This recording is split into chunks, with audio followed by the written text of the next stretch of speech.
আমার একটা দাবি, এই দেশে আমার একটা দাবি, এই দেশে আহমদিয়া মুসলিম জামাত নাম দিয়া গোলাম আহমদ কাদিয়ানীর কাফের জামাত, এদের জন্য আলাদা আলাদা একটা শ্মশান বানানো দরকার।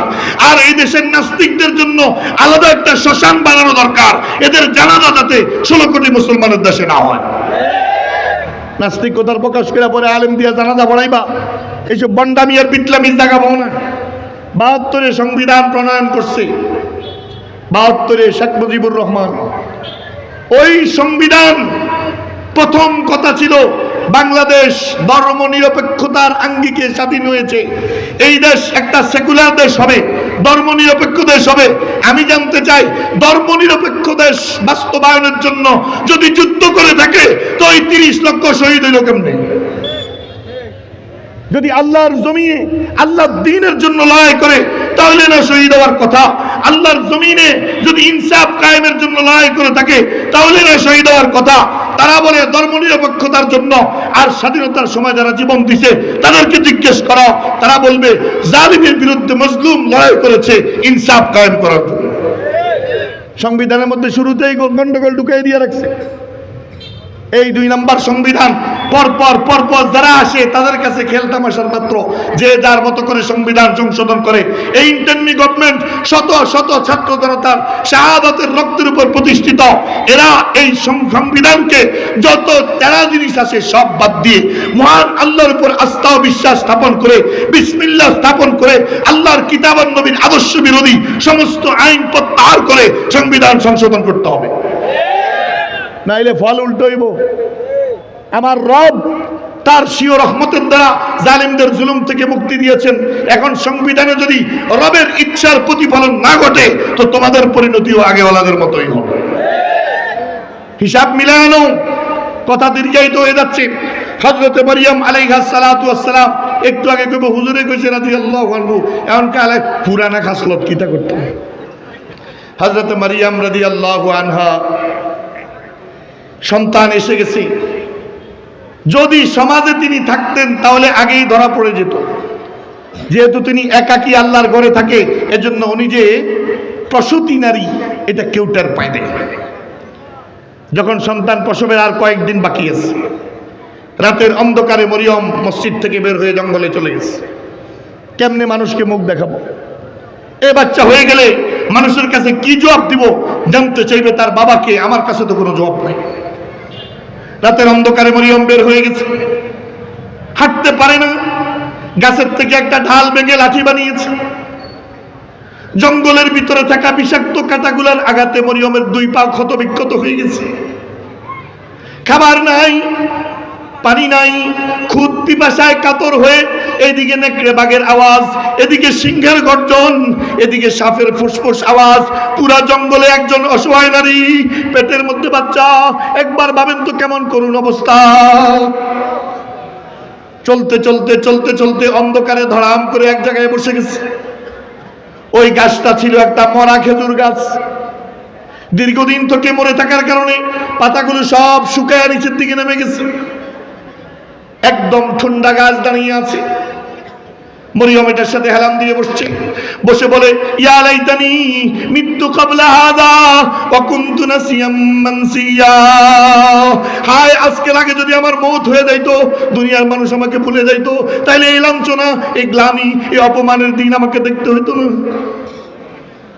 আল্লাহ কয় মরিয়ম এত অস্থির হও কেন? ফয়সালা করেছি আমি আল্লাহ, লা তাখাফি ওয়া লা তাহজানি, ভয় পাইও না, চিন্তা করো না, আমাকে আমার কাজ করতে দাও, একটু সবর করো। হযরত মরিয়ম বলে মালিক, খাবার তো নাই, খুদ পিপাসায় তো আমি কাতর, আমি অস্থির, আমি কি করব? আল্লাহ কা হুজ্জি ইলাইকি বিজিজিন নাখলাতি তুসাকিত আলাইকি রুতাবান জানিয়া।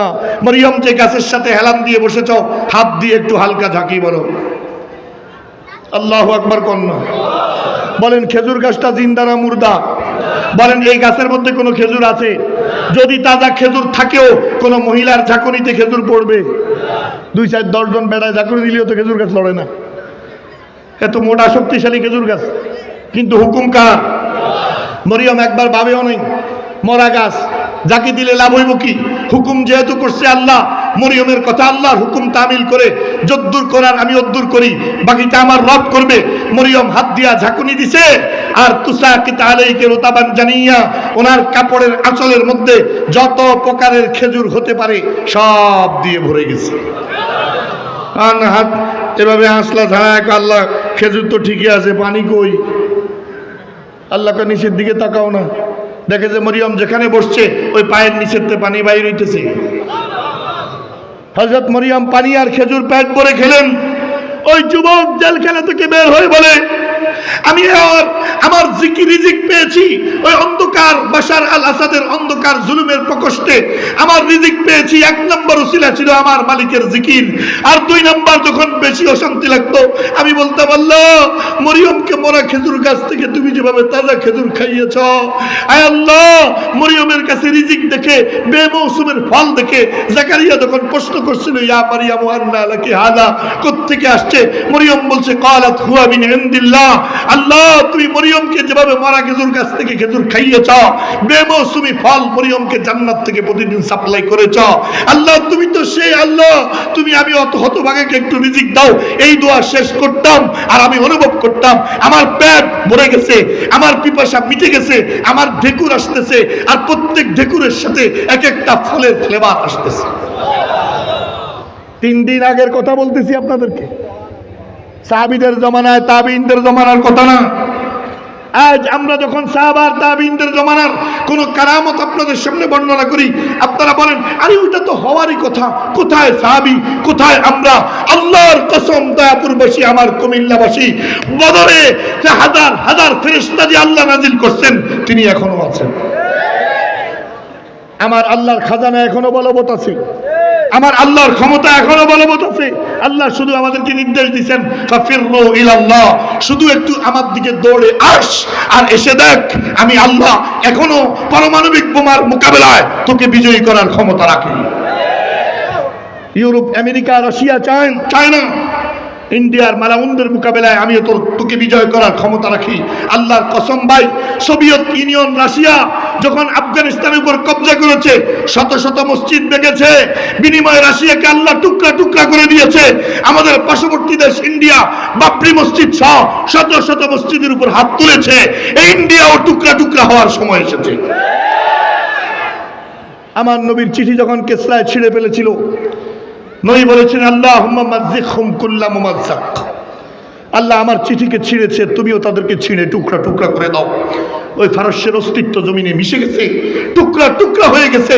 আল্লাহর ঘরগুলোকে চোখের সামনে যেভাবে ভেঙে টুকরো টুকরো করতেছে মোদির বাহিনী, ইনশাআল্লাহ গজওয়াতুল হিন্দের ঘন্টা বেজে গেছে, দিল্লির লাল কেল্লা কালিমার পতাকা ওঠার সময় এসেছে।